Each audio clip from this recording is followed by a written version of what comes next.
What is employee theft and fraud costing you?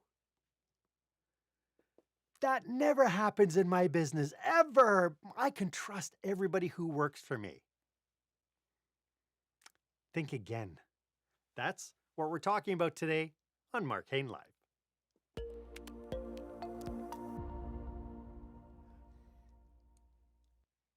Welcome to today's show. This is where small business owners and entrepreneurs pick up core skill sets to help them create the jaw-dropping, show-stopping experiences that their customers and their employees deserve. I am your host, service expert, and master of experiences, Marc Haine. It is so great to have you here with me today. My guest for this episode is the pink collar crime expert, Kelly Paxton. And today we will be talking about how good people can sometimes make really bad decisions. So stay with us and we will uncover some common schemes that may be affecting your business and your profitability. My one ask is that if you know somebody who could use this information, please go ahead and share the link. It's knowledge is power, but only if it's shared. I am blown away by the statistics regarding employee theft and what's called occupational fraud. According to the California Restaurant Association, 95% of businesses encounter a problem with employee theft. Even more surprising, a 2019 report states that 64% of employees steal from small businesses. That's businesses like yours.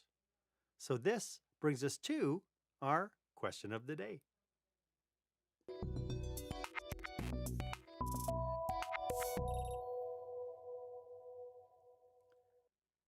What has been your experience with employee theft and fraud? I'd love for you to be part of this conversation. Why don't you share your story along with a link to this webcast and hashtag it Experience Leadership. Let's share our stories a little bit. Maybe people can learn from what you're suffering with as well. As I mentioned, I am really excited to be joined today with Kelly Paxton. Kelly has more than 20 years of investigative experience. She is a certified fraud examiner, a private investigator, author, podcast host of Fraudish. She has worked in the public and private sector, most recently working as an investigator for Nike. Her investigations include embezzlement, conflict of interest, intellectual property, open source intelligence, and fraud. Kelly is also the proud owner of pinkcollarcrime.com. You should really check it out. And she has a passion about embezzlers in the workplace. Not a passion for the embezzlers, but just on the topic of embezzlers in the workplace. She is the founder of Great Women in Fraud, and her new book, Embezzlement, How to Prevent, Detect, Investigate Pink Collar Crime, was just published a year and a half ago. Kelly, welcome to the show. It's so great to have you. Thank you so much, Mark. It's an absolute honor. And the thing I love about this is you're getting it out to the business owners. And those are the people who really need to hear this message. Oh, brilliant. Thank you so much for that. And I really appreciate you taking time to do this. It is such an important topic. And while I was reading your bio and your credits, you've had such a fascinating career. How did you ever get into this line of work? Well, I say my career has been three different versions of money. The first, I was in a stockbroker, financial, bond trader, and I saw how people saved and invested money. But we had a hinky client, as we call a hinky client. And it turns out he committed wire fraud. And so I called up the US Customs Special Agent and I said, I know something was not right with him. And all of a sudden, I became a US Customs Special Agent and I investigated white collar crime, basically white collar crime because of my financial background. So my third career is the pink collar crime expert because I want people to understand why people do the things they do with money, whether it's stealing it, investing it, but basically there's a whole world out there that thinks of crime as bad guys. And you are much more likely to be a victim of sweet crime, like SUITE, instead of street crime. Yet we pay a lot of money to lock our houses and, live in gated communities and things like that. But then you trust your employees at your work and you don't lock certain things down. And in my world of the certified fraud examiner, private investigator, we have this fraud triangle: opportunity, pressure, and rationalization. The easiest thing to control for is opportunity. Mm-hmm. We really can't control for rationalization because, we don't live inside people's heads.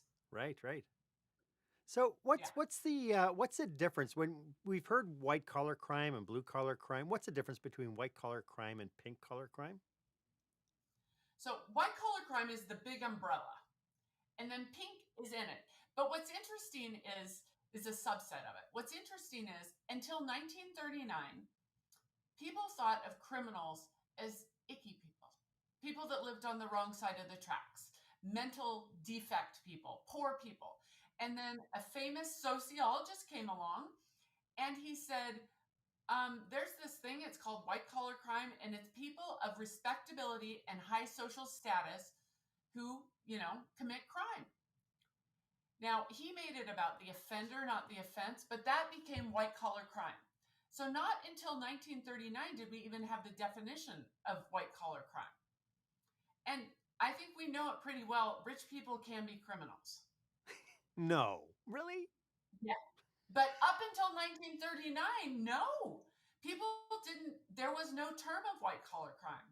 So it was a big deal. And then fast forward 50 years, half a century, and Dr. Kathleen Daly popularized the term pink collar crime.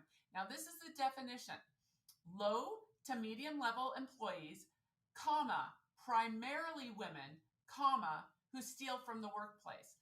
She made it very clear it's all about the position, not gender. But in the United States, 90% of all bookkeepers are women. Those are the people that know every dollar that goes into a business and every dollar that goes out of the business. And we don't pay attention to those people. The CEOs don't pay attention. And those are the people that handle all the money. The CEO, they don't even know, or the CFO, a lot of times can't even do a journal entry. Right. So, So the fact that it's called pink collar crime is not necessarily because it's all women. It's just a no. subset of the white collar crime aspect to it. Yeah, So yeah. some of the stats around employee theft and fraud are really crazy. Are there some common schemes that you see time and time again? Oh, yeah. So now I don't want to give away how to do it, but hashtag, it's not rocket science. I'm known as the fraud hashtag queen, and I use a lot of hashtags just to get people to be able to search for things, that are important. Money is here in a business, and it goes to the suspect. It doesn't go from the business to Luxembourg to Panama to Dogecoin to the suspect. These are really simple cases. How do they do it? Number one way: forged or unauthorized checks. Number one. Wow. And then things like payroll shenanigans, expense reports. But the number one way is, and some people are like, well, I have 2 signatures on checks over $5,000. Well, if you can forge 1 signature, you probably can forge 2. So, Wow. yeah. So right there, I mean, you've just given us a tip on what's one of the very first things we could do to avoid being frauded upon, as it were, or become victims, is to run through the checks every once in a while. So I like to say surprise and delight your employees, not your customers, your employees. And I'm in the middle of packing, so I don't have it, but I have a client who sent me this great luggage tag that says surprise and delight. Now, what I mean by surprise and delight is if your, say, office manager or bookkeeper thinks you only look at checks over $5,000, pull a check for $1,000 and surprise them and say, hey, I need to see the backup for this. If they think that the accountants only come once a quarter, Mix it up. If the auditors only come in May, have them come in October instead one year. So you need to keep them on their toes and have them think you are looking at various things. Yeah. So that's I, where I say surprise and delight. it's so funny because back in the 80s, when I used to have to make a cash run to the bank to do the nightly deposits, we were told back then, take different routes each time. Don't take the same route. Don't go at the same time. Take different routes, go different times each time to make sure that you mix it up so people can't track necessarily your patterns. So right there's the paper trail version of that. Are there any myths about these types of crimes that you think should be busted? Like people lull themselves into a false sense of security based on some philosophy somehow. Well, I wouldn't say it's a myth, but this optimism bias, we don't think it will happen to us. Hmm. We're too smart. We pay our employees too well. You know, we like them. We hire people we know, like, and trust. So we think, and it's a real bias. And actually, the bias is even more so for a negative event, meaning you might not think that you're going to win the lottery, but you're even less likely to think, say, you'll get cancer. So the bias towards negative, and fraud would be a negative event. So they think it's even less likely to be able to happen to them. And now I can show you any industry, any geography where it can happen. And some people are like, I don't have enough money to steal. Oh, yes, you do, because it's all relative. You might say, well, I'm only making $250,000 a year. But if you're paying Gladys in the basement 30,000, an extra $10,000 a year is going to send Gladys to the beach. Yeah, it's So, interesting. I just recently published a podcast talking about how necessary it is for us to have a culture of trust, where we become trustworthy. We also trust the people who are around us. So is that really naive? no, it's all about culture. It's all about tone at the top. Especially if you're a small business, there's a term in the accounting world called living out of the corporate checkbook. So, say for example, Mark, and I know you wouldn't do this, but say that you had a conference in Key West and you decided to bring your family. And you come back from your conference and you've taken a nice little vacation with your family and you go to Gladys and you're like, here's my American Express bill, pay it. And then Gladys says to you, Mark, well, I know you took the family. Like, how do you want me to split this out? And you go to Gladys, Gladys, just pay it. It's none of your business. Well, when Gladys wants to go, not to Key West, she just wants to go to the shore.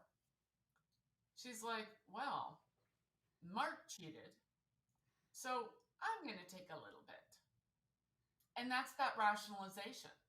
It's So so your interesting. employees see. And I did this presentation for, I call it my Masters of the Universe group. Now, they were all male business owners because that's what the group was. But I gave an example and you could see the eyes kind of, ooh, yeah. So say, for example, you have a business and you have a loan at a bank. And your biggest customer calls you on November 27th and says, hey, I'm out of town. I'm not going to be able to sign my, agreement for the next year until December 2nd. You call down to Joe in accounting and you tell him to backdate it. You're out of loan covenants, maybe, by your loan because you don't have it signed by November 30th. But in your mind, what you're saying, if I don't sign this, the bank could call my loan and I might have to lay people off, including Joe. And it's only a couple of days. Well, what happens 6 months later when Joe is like, well, they cheated on this. Maybe I'm going to say that I had to drive, 250 miles instead of 52 miles. And it's that trust, and you have to instill it in your employees, and they see you. They look up to you. So tone at the top, culture is so important.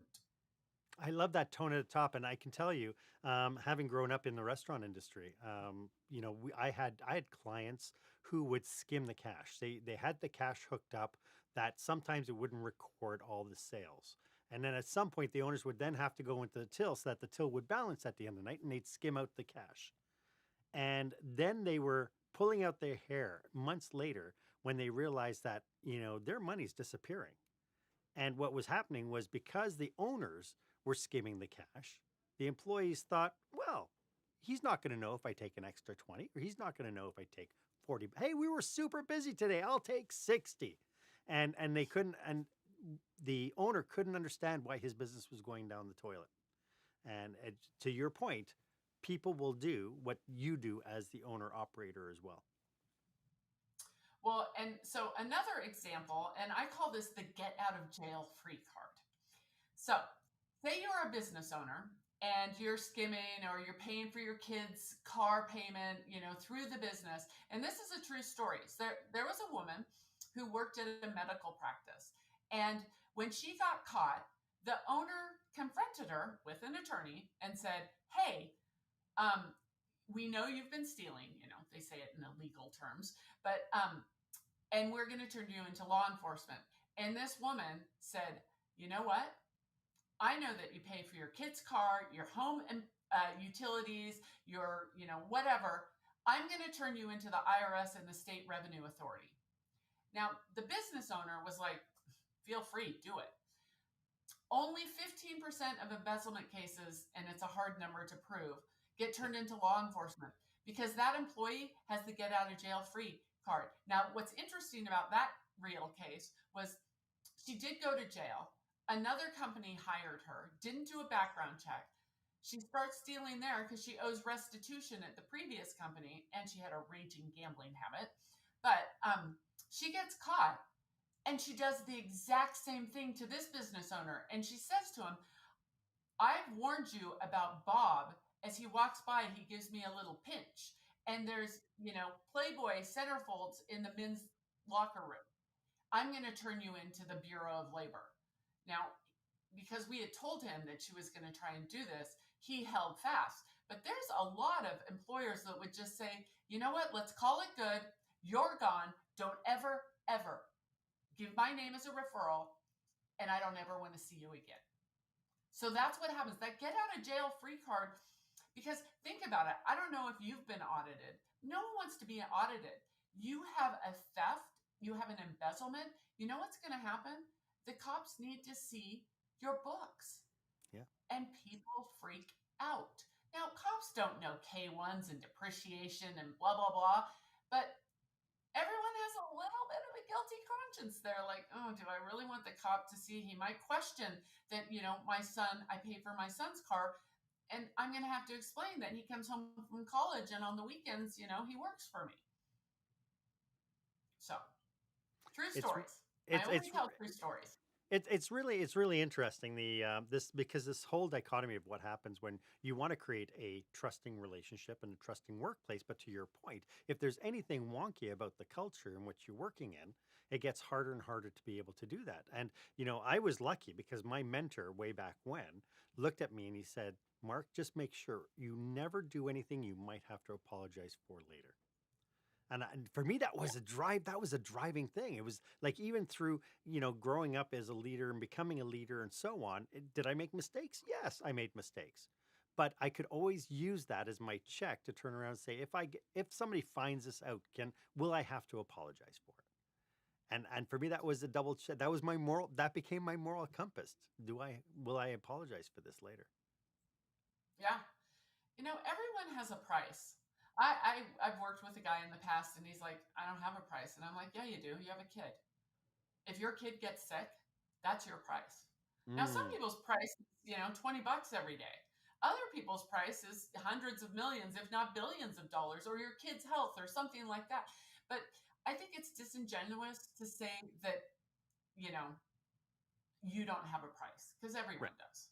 Yeah, and I mean we see it in where situations change. Like one of the things that I saw recently, I got upset because one of my acquaintances went to the food bank and she got a big basket of food. Well, she doesn't need that, and for me, it just really irked me at a moral level because you know for me, that it was to help people who can't put food on the table. And my thought process is, if you're taking from that person, if you're taking from the food bank, it means that person can't get it, or one person in need might not be able to get it. And it frustrates me when I see this idea. But yeah, I mean, it's the price. If you're hungry, or if your heating's going to get turned off, and so on, your price, I think, just gets lower, doesn't it? Desperation will kick in.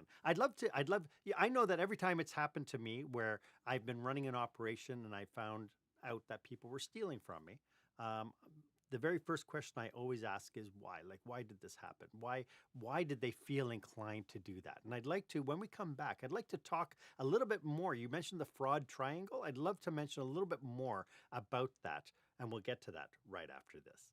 When the spotlight shines on your business, are customers applauding or yawning? In other words, how is your business performing? Make your business a star with the new book, Lights, Camera, Action, Business Operational Excellence Through the Lens of Live Theater by Marc Haine. Marc uses his business and acting experience to help you see your business like a live show, so you can create a performance your customers will never forget. Buy Lights, Camera, Action today at your favorite online retailer or directly at marchaine.com. Welcome back. I am speaking with the pink collar crime expert, Kelly Paxton. You know, I pay my staff great wages. I trust them. Why does this happen? Kelly, let's talk a little bit more about this idea of this fraud triangle. You mentioned, I think, 2 out of the 3. Can we dig a little bit deeper into some of those? Let's start with under pressure. You mentioned under pressure. What do you mean by that? So, this is especially interesting with COVID. So pressure is any type of like financial pressure that can be relieved by money. Example, say you were an orthopedic surgeon during COVID and you had $1 million practice, you took home $1 million a year and you had $1 million lifestyle. And all of a sudden COVID happens and elective surgeries were shut down. So what happened to those $1 million lifestyles when you can't do your work? That's a pressure. Now, I'm not saying that there are surgeons out there that did that, but that is a pressure. And it can happen, all sorts of people have different types of pressure. Say your spouse lost their job during COVID. Your kid got thrown in jail. Your kid crashed the car and that's how you have to get to work. So pressure is just anything where the money is going to solve it for you. You think it's short-term thinking. I mean, the long-term thinking in the, say, orthopedic surgeon case is, you got to cut back. Maybe you don't, well, in COVID, you weren't supposed to travel, but, maybe you don't take those nice vacations. Maybe, your kid goes to state school instead of an Ivy League school or something like that. But short-term, the money will fix it. Long-term, you need to fix the budget, whatever it is. If you have too expensive of a house, your spouse leaves you, or God forbid they die, long-term, you have to readjust. And so that pressure, and we see that with a number of, especially in nonprofits with gambling debts and that sort of thing. I think the very first time you and I spoke about it, I mentioned how somebody who was running a nonprofit embezzled from the nonprofit because of her gambling addiction. And because of that, she served, I think, 5 years in prison as she went forward through it. So those kinds of pressures as well sometimes it's not a business pressure. Sometimes it's not that necessarily a personal pressure, but this idea that, hey, if I do this now, maybe I can win back the money afterwards. And this is at the opening when we talked about good people making bad decisions. Well, that's the thing is like most of these people don't have a criminal history, they don't have a criminal record. That doesn't mean they haven't done it before. So my rule is if someone steals within 6 months of starting a new position, you might want to go back to the previous employer because they didn't learn on the job within the first 6 months. They probably did it somewhere else. So that's where a timeline comes into play. How soon, I've literally seen people who started stealing within a week of starting a new job. They stole at the prior place. Yes. So. And it's so interesting you mentioned the same because the second time that you've mentioned this about talking to previous employers. I do know that sometimes, especially if somebody was terminated on a questionable grounds, that they can't discuss it with you unless they took legal steps to do it. For instance, you can't tell somebody on the phone, "No, I fired her because she stole from me." You can't say that because unless you've charged her and she's been convicted of it, because now it's public record. So a lot of times, what happens is people will say, "Oh, I can't. Our policies, we're not going to give references."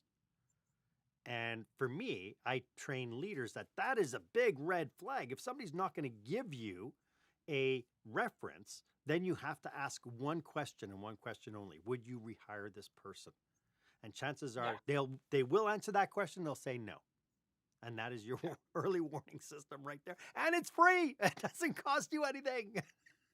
That's the thing, this embezzlement cases, like, you don't have to go hire one of the big four accounting firms to stop embezzlement. And I'm not going to say as easy as opening your bank statement, but it kind of is. Like, all the artificial intelligence in the world is not going to stop embezzlement if you don't open your bank statement and if you don't surprise and delight. He ended up not being a client because he couldn't afford us, but he owned a car repair place, and he owned it with a sort of a partner. He was an absentee owner. He thought his partner was skimming cash, and they had an operating agreement that stated no cash will be accepted. And he wanted us to look at his books and blah, blah, blah, and do pivot tables and things like that. And I said, okay, first off, you can't afford us because you're not making any money. But second off, I said, go do like a mystery shopper, a friend of yours he doesn't know, send him in, have a lube oil filter change, whatever, and have the person try and pay cash. And if the guy accepts cash, bingo. Like, you don't have to hire the big four to, like, and you should have seen the guy's eyes. He's like, "Oh my God, that's genius." And I'm like, that's the surprise and delight. I'm not smart enough to be a CPA. And my coach says, don't ever say that, Kelly. I'm a different kind of smart. I'm a woo-woo smart with people's behaviors and things like that. Yes. But cops aren't CPAs, and they have No. to do these cases. So Yeah, it's so interesting because right there again, there's the other tip. As a customer service expert, I get contracted to do secret shopper reporting, and so one of the things that we offer this kind of covert transaction stuff to test systems, and we'll do that at the request of the owners to see, are the systems being followed? Is cash control at par, and is there any weakness that we could see or we could even monopolize in order to move forward with that, so that the owners can know whether or not the people, especially in the case of absentee owners, it's crazy well, how often it in the happens. states, there are some states, I don't think it's changed, that you have to be a licensed investigator in order to do mystery shopping like that. Ah, So interesting. yeah, Yeah, because it kind of technically is an investigation. I don't know which sure. states it's in, but it was an issue at one point. Right. So It's just interesting. So legal so we counsel. Yeah, exactly. At the end of it, when it comes down to taking whatever evidence you collect, I mean, you have to make sure it's legal and above board. We've talked about being under pressure. What about this idea of rationalization? Yeah, so that's the if I were to redo my career, I would want to become a behavioral scientist. And behavioral economics, behavioral science, the idea is people are not rational. We are just not rational. An example that I've started to use lately is, if we were rational, would we ever steal? And you're like, no, because you'd go to prison. But then you see your boss stealing and they're not going to prison, or they're treating you poorly. So why wouldn't you steal? We're not rational. There was a woman who worked for a dentist, and this is him being tone deaf, and it was a male. And he was complaining one day. The patient was under, and the hygienist was helping, and he was complaining about how expensive it was to take his Lexus, his Jaguar, his BMW, whichever luxury car that he was going to have to take into the shop again. And the hygienist literally said, if you tell me one more time about your expensive European cars going into the shop, I'm going to take this drill and put it in your ear. That's being tone deaf. Like, My dad was a businessman, and he had a thing. He's like, you can't drive the nicest car. Like, drive a nice car. But he had a thing when he'd go look at a house to buy, he'd never drive the nice car. He'd drive my mom's car. There's appearances. Like, appearances are important. And people can rationalize a lot based on appearances. So, this is a funny thing. I think you'll enjoy. I don't gamble. And I've had a couple of places recently where I've been at casinos and I have pictures of me standing next to a slot machine. And I posted them on social media. Now, if someone saw me, they're like, "Oh, Kelly's gambling." You can't believe what everything you see on social media. That's kind of like my point of when I go to these casinos, because a lot of conferences are held at casinos.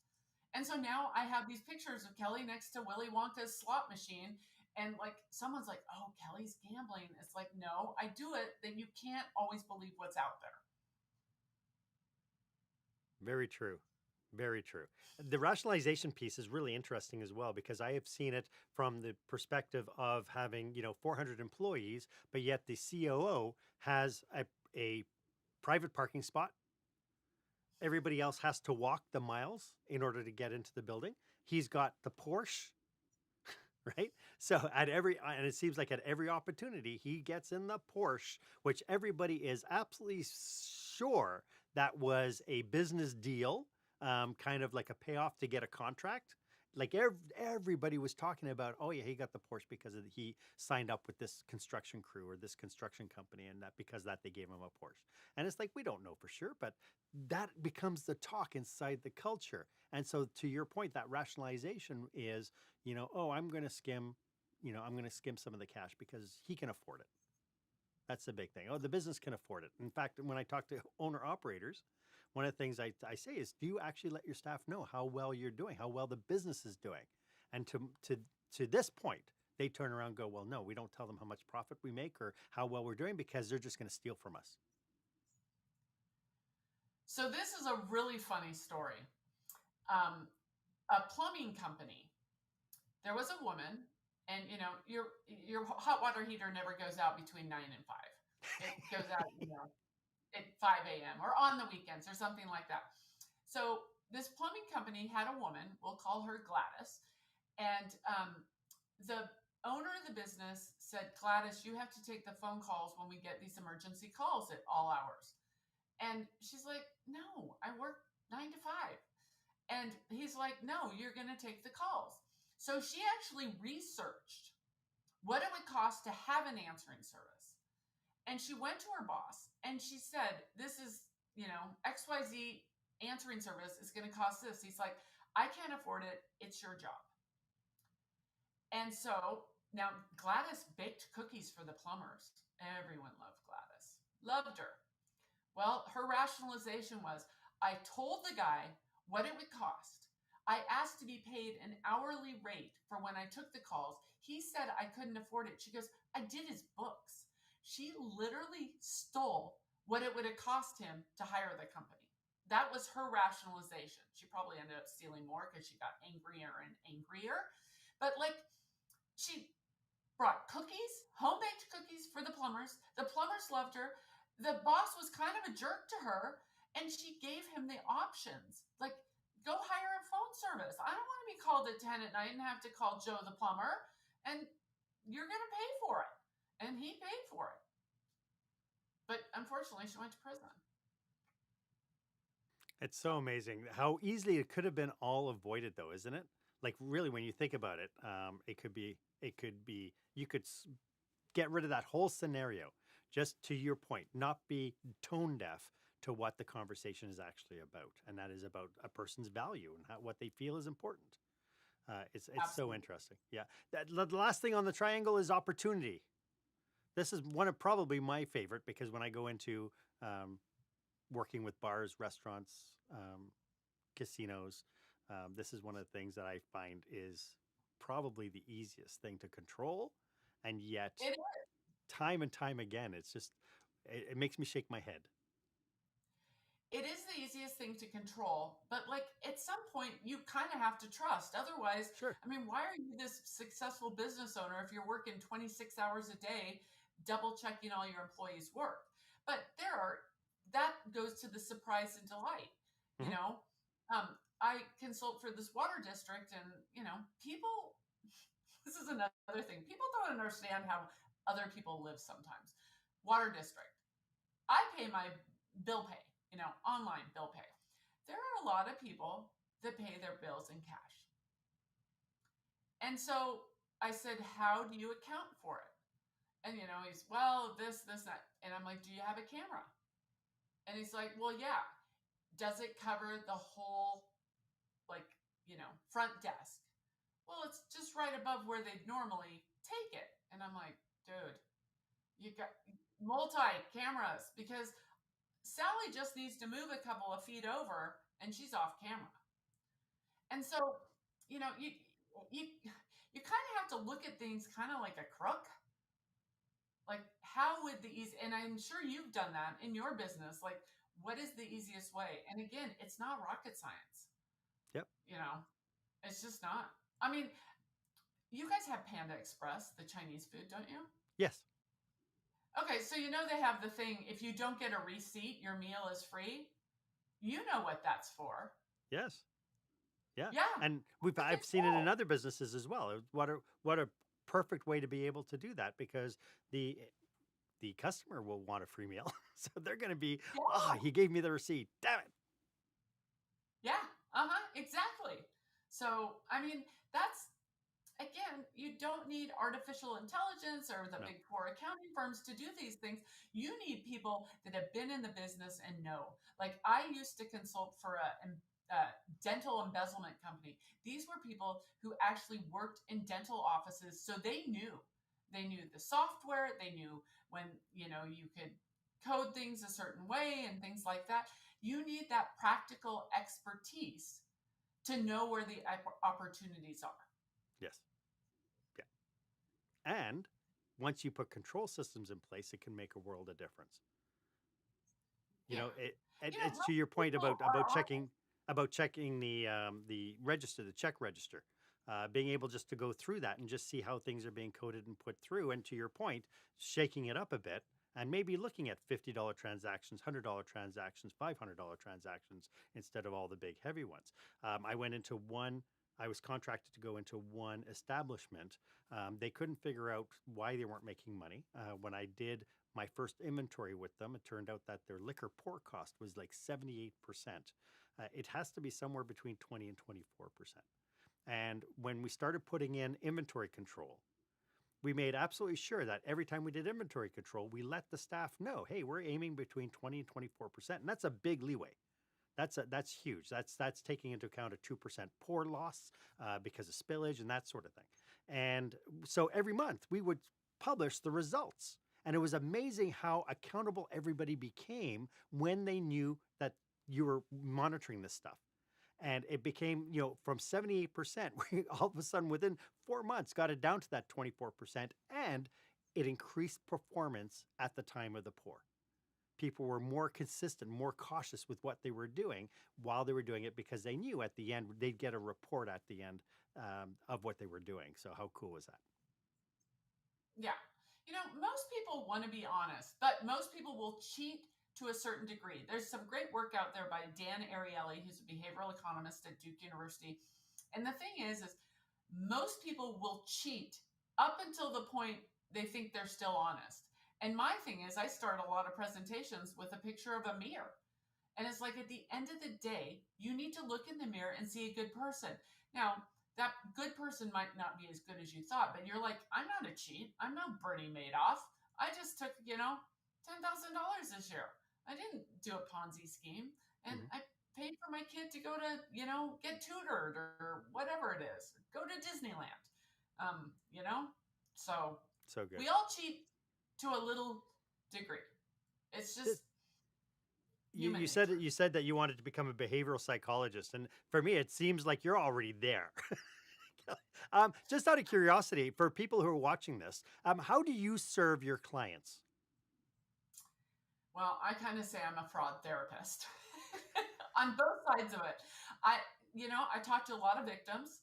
I consult with them because a lot of times this is a crime that some people, some police agencies, some law enforcement are like, well, if you can afford to lose $250,000, it's not our problem. We've got dead bodies, you know. That's not the right attitude to take. But resources are limited. So I will consult when I will say, this is what the cops need. You need to provide this to law enforcement. Now, on the other side, I have defended people who have stolen, because there is nothing worse than bad police work and overreach. And people's liberty is at, peril. So I had a case where they, charged a woman with stealing all sorts of stuff. She had receipts. And yeah, so on both sides, but I kind of like to say I'm a fraud therapist, and I have a woman who just, bless her, and I'm not that way at all. She wrote to me one afternoon on email. She saw something I had posted online, and I was on email, and I immediately responded to her.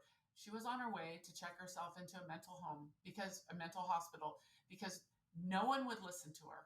She thought she was going crazy, and she didn't know where to turn. And I immediately wrote to her. I mean, she told me this 3 years after the fact. I didn't realize it was quite that bad. But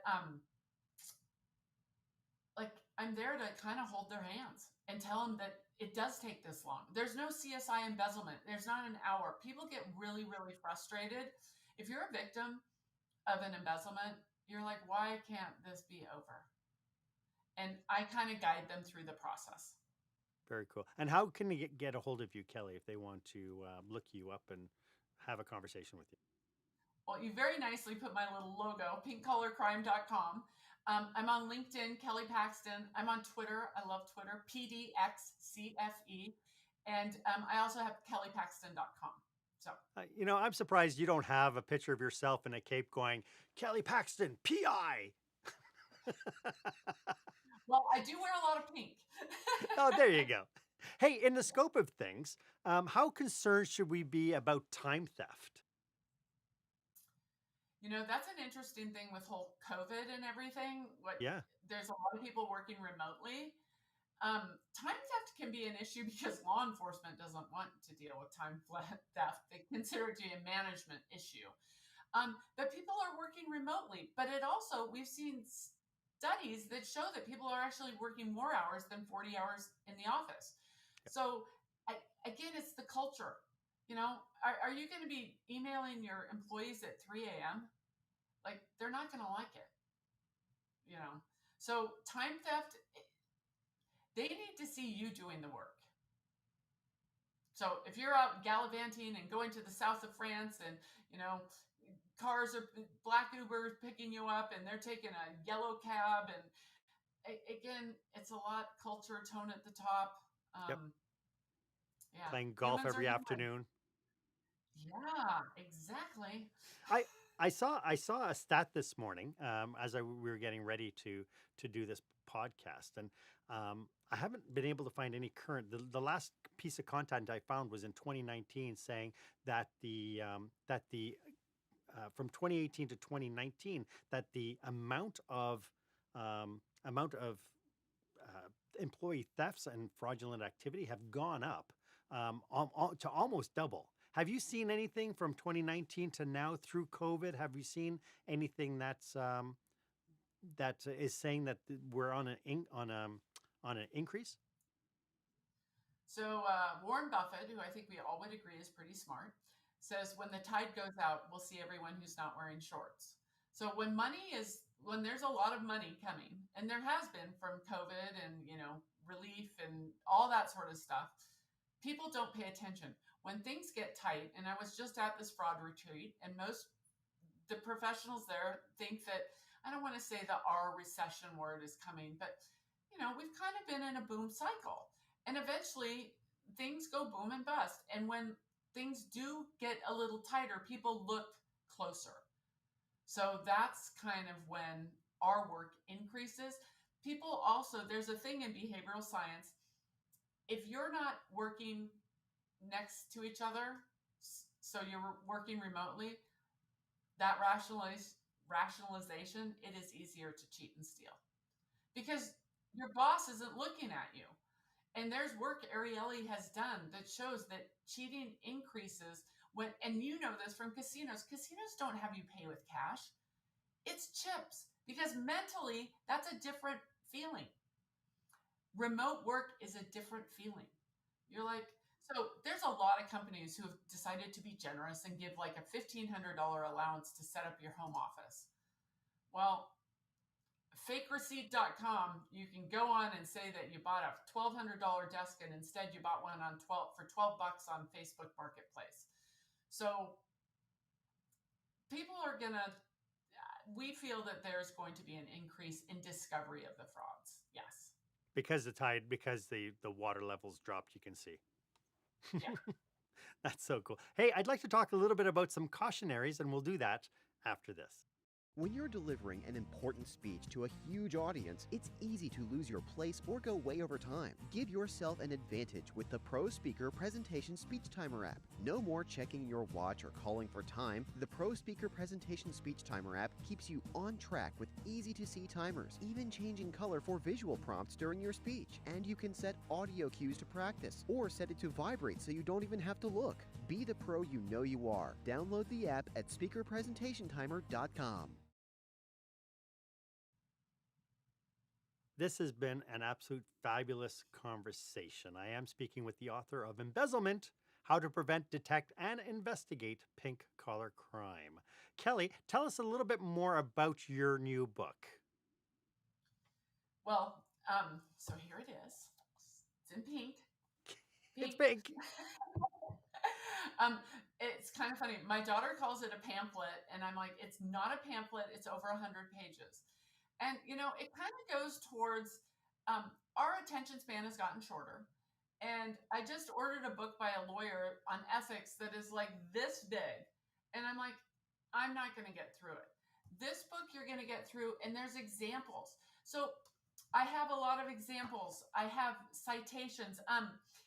There's like pink versus white collar crime, the background, the fraud triangle, right? All about the fraud triangle. How do they do it? I don't want anyone to become a pink collar criminal, but you could figure out how to do it from my book.